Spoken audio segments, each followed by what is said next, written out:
ቤት የመጣችው? አቶ ተፈራ በተለያየ ህገወጥ ስራ ተጠርጥረ በቁጥጥር ስር ውለሃል። ምን? እሰራ ኮንስታብል።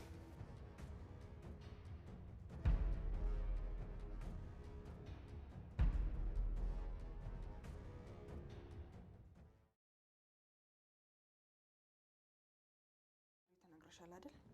ተፈራ የልጅቷን ኩላሊት ለመውሰድ ነበር እኔ እንድታኩስባት ያደረገው። እንዴት ነው እሱ ላይ ያስተኩስሽ የቻለው? እጮኛ የታወቀ የቀዶ ጥገና ሐኪም ነው። እሱን ህገወጥ ስራ ለማሰራት ሲል ነው እኔን ያጠመደኝ። ምን አይነት ህገወጥ ስራ ሊያሰራው ነው አንቺን ያጠመደሽ? ተፈራ ሴቶችን ወደ ውጭ የሚልክ ህገወጥ ኤጀንሲ አለው።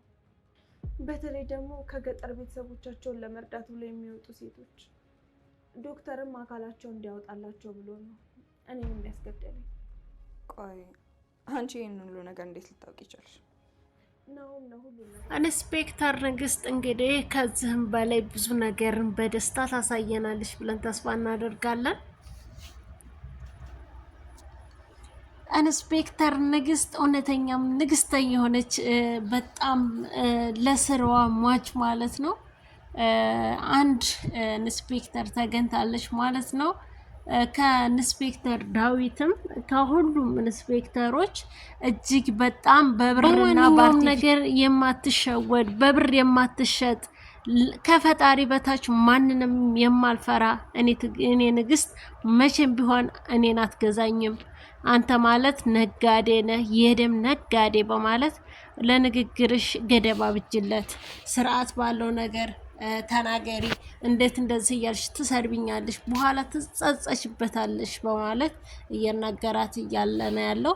እሷ ደግሞ እኔ የምናደደው ልክ እንዳንተ አይነቱን ዱርዬ ለህግ አሳልፌ ያልሰጠሁት እንደሆነ የዛን ጊዜ ነው የምጸጸተው።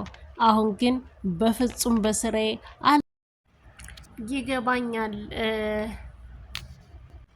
ይገባኛል ዳግም ንግግራችሁ በሙሉ እየመጣችሁ እኔ ጋር የምትፈነጩት ፍትህ ስለተጠማችሁ ነው፣ ፍትህ ስለጠማችሁ ነው። ንግግራችሁን እኔ በርግጥ ልረዳችሁ እችላለሁ፣ ግን በስርዓት አናግሩኝ በማለት ለዳግም የመለሰችላት ኢንስፔክተር ንግስት እውነተኛውን ታሪኩን ሙሉ ለሙሉ ደርሳበታለች ማለት ነው። እኔ እሱን ለማሳሰር ተፈራን ለማሳሰር የተወሰነ ሰነድ ነው የሚያስፈልገኝ። ሰነዱን ካገኘሁት በእርግጠኝነት በቁጥጥር ስር አውለዋለሁ በማለት ራሷም ለራሷ ቃል የገባች ንግስት ናትና ከነስሟም ንግስት ናትና እንግዲህ በእውነት ብዙ ሰዎችን በብር ሲገዙ ሀገራችን ላይ ፍትህ አጥተው በፍትህ ሲንገላቱ የምናያቸው ልክ እንደዚች አይነት እንደ ንግስት አይነቷ ብዙ ሰው ቢኖር አገራችን ሰላም በወረደላት ነበር ማለት ነው። ከኑሃሚን ድራማ ላይ ማለት ነው ከዚህ ላይ ማለት ነው ብዙ ነገሮችን ልታስተውሉና ልትማሩበት የሚገባው አንድና አንድ ምንድነው? አንደኛ ነገር ስለ ፍትህ እያስተማረ ነው። ሁለተኛ ነገር ደግሞ እህቶቻችን በህገወጥ ስደት ላይ እንዴት እንደሚመጡ ምን እንደሚደርስባቸው ምን እንደሚገጥማቸው ብዙ ነገሮችን እያስተማሩ ነው ያለ ነው።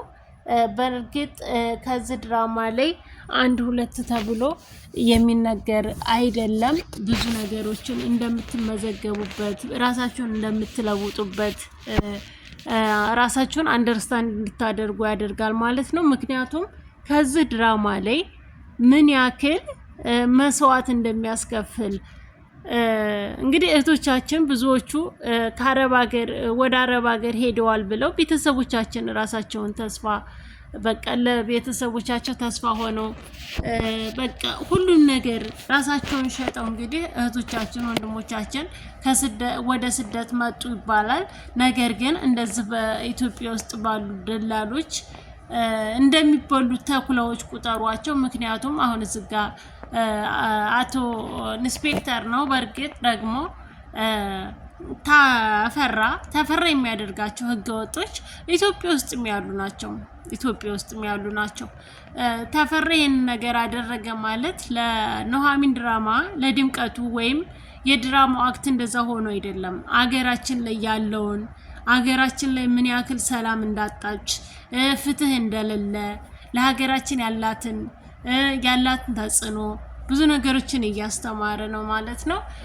ድል ለአቶ ላይኩን ቤተሰቦች ብዙ ኮሜንት ያለውና በእውነት በጣም ደስ ይላል።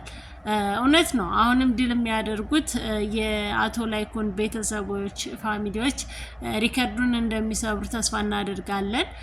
አቶ ላይኩንም እንግዲህ እዛው እስር ቤት እያለ ፍርድ ቤት አካባቢ እዛው ፖሊስ ጣቢያ ነው ያለው። ሲወጣ እንግዲህ አቶ ተፈራ ሲያገኘው ምን ይሰማዋል የሚለውንም አብረን ያለን። ኑሐሚን ትወጣለች፣ ኑሐሚን ትለቀቃለች። ምክንያቱም ትለቀቃለች ያልኩበት ምክንያት አለኝ። በእንደዚህ አይነት መንገድ የገባችበትን እንዴት እንደገባች ሙሉ ለሙሉ መረጃ ተሰጥቷታል ማለት ነው። ካሜራ ተደቅኖባት፣ ሁለተኛ ነገር እኔን ገዳይ አድርገው የሷን ኩላሊት ለማውጣት ስለፈለጉ እንጂ በእርግጥ ልይቶ እኔ እንድገላት በእኔ ጅባት ሞት ራሱ በእነሱ በወንዶቹ በአቶ ተፈራ ሰራተኞች ትሞት ነበረ። ምክንያቱም ኩላሊቱን ለማውጣት ንጹሃን ህዝቡን ይገላሉ በማለት ሙሉ ምስጢሩን ዋና ነገሩን ፍሬ ሀሳቡን ተናግራለች ማለት ነው። ይህንን ነገር ግን ለምርማርሽ ተናግረሻለሁ ስትላት አዎ ተናግሬያለሁ ብላለች። ቃልሽን አንድ አድርጌ ብላታለች ማለት ነው። ቃሏን አንድ ካደረገች ተገዳ እንጂ ፈልገው እንዳልሆነ ካሜራ ተደቅኖባት እንደሆነ ተናግራለች ማለት ነው። ኑሃ አሁንም ቢሆን ትወጣለች ማለት ነው። እንግዲህ ከዚህ ከኑሐሚን ድራማ ላይ ኢንስፔክተር ንግስት በእውነት ከልብ እናመሰግናለን። የሁላችንም ተስፋችን እንግዲህ ከፈጣሪ በታች ልክ እንደናንተ አይነትን ወንበር የያዙ ሰዎችን በጣም እናመሰግናለን፣ እናከብራለን። ምክንያቱም ለእውነት ምን ያክል እንደቆምሽ ከፈጣሪ በታች ማንንም አልፈራ ስትይ ደግሞ በእውነት ከልብ ነው ደስ ያለን ማለት ነው። ብዙ ኮሜንቶችን እያነበብን ነበረ።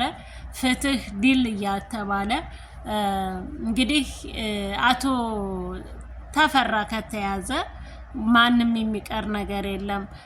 ብዙ ህዝቡን የጨረሰ የሰውን ደም እየሸጠ አሽሽና እንዲሁም ህገወጥ ስራዎችን በህፃናቶች አሻንጉሊት ላይ እያደረገ በአሻንጉሊቶቹን እንግዲህ አደንዛዥ እጾችን እየተተላለፈ ነበረ ማለት ነው። አቶ ላይኩን እንግዲህ ድል አድርገሃል ማለት እንችላለን። የድራማችን ድምቀት እንግዲህ የአቶ ላይኩን ቤተሰቦች ናቸው። ቀጣዩን ደግሞ እንግዲህ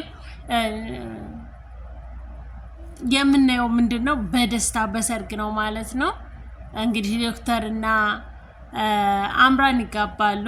አምራንና ዶክተር ሲጋቡ ደግሞ እንግዲህ ኑሐሚን ደግሞ እንግዲህ የህፃን ልጅ እናት ትሆናለች ማለት ነው። በጣም ደስ የሚለው እንግዲህ የመጨረሻው ፓርት ላይ እንግዲህ ክፍል 2 ምናልባት ሊቀጥል ይችላል። አይዶ ነው አላቅም። ግን ደግሞ ዶክተር ይወጣል ማለት ነው ከዚህ እንትን ውስጥ የተዘጋጀለት የቀዶ ጥገና ኩላሊት ከህፃናቶች ላይ እንዲያወጣ የተደረገው እንግዲህ ዶክተር የአምራን እጮኛ ማለት ነው ከዚህ ሁሉ ውስጥ አውጥተዋለች ማለት ነው። እንግዲህ ኢንስፔክተር ንግስት ከልብ እናመሰግናለን። ውድ የቻናላችን ቤተሰቦች ቪዲዮውን ላይክ እና ሰብስክራይብ እያደረጋችሁ ለምትሰጡን ሀሳብ አስተያየት ከልብ እያመሰገንን ለዛሬ ዘንላችሁ የቀረብነው የኑሐሚን ድራማ ክፍል 164 ይመስለኛል። እንግዲህ አቶ ላይኩን ድል ብለናል። በእውነት በጣም ደስ ብሎናል። ድል ይህንን ተስፋ ስታደርግ በእውነት ይሄ ነገር እውነት ይሆን ብሎ ማመን እስከሚያቅተው ድረስ ማለት ነው። አቶ ላይኩን ማመን አቅቶታል። ምክንያቱም ይህ ነገር በጣም ሲናፍቃቸው የነበረ ሲጠማቸው እንደ ውሃ ሲጠማቸው የነበረ እንደ ምግብ ሲርባቸው የነበረው ፍትህ ነበረ ማለት ነው። እንግዲህ አቶ ሲምፓክም የአንድ ነፍስ አጥፊነቱን እሱን ግማሹን አስሮ ጨርሷል፣ ግማሽ ይቀረዋል ማለት ነው። እሱን እንግዲህ እንደ ህጉ ቅጣት ይወሰንበታል ብለን ተስፋ እናደርጋለን። ነገር ግን 3 ነፍስ አጠፋ የሚባለው ውሸት እንደሆነ ማረጋገጫ ደርሶላቸዋል። ከዚህም በኋላ እንግዲህ ያለው የሲምፓ እስር በመጀመሪያው በተደረገው በጨለማ ውስጥ የተገደለው ልጅ በሱ ህይወት ውስጥ ነው ተጠያቂነት ያለው ማለት ነው። ያንንም እንግዲህ እንደ ህጉ ብቀጣ ደስ ብለኛል። በቃ በነፃነት እታሰራለሁ። ያንን መቼም ቢሆን አልክድም። ግን 1 እና 2 3 ነፍሰ ገዳይ ነህ የምትሉኝ በፍጹም ነው ያላደረኩትም። እኔ ኮማንደሮቹ ያደረጉትን እኔ ልጠየቅበት አልችልም በማለት እንዲሁም አቶ ላይኩን ወገቡን ይዞ ማለት ነው ሽንጡን ይዞ ነው ሲከራከርለት የነበረው።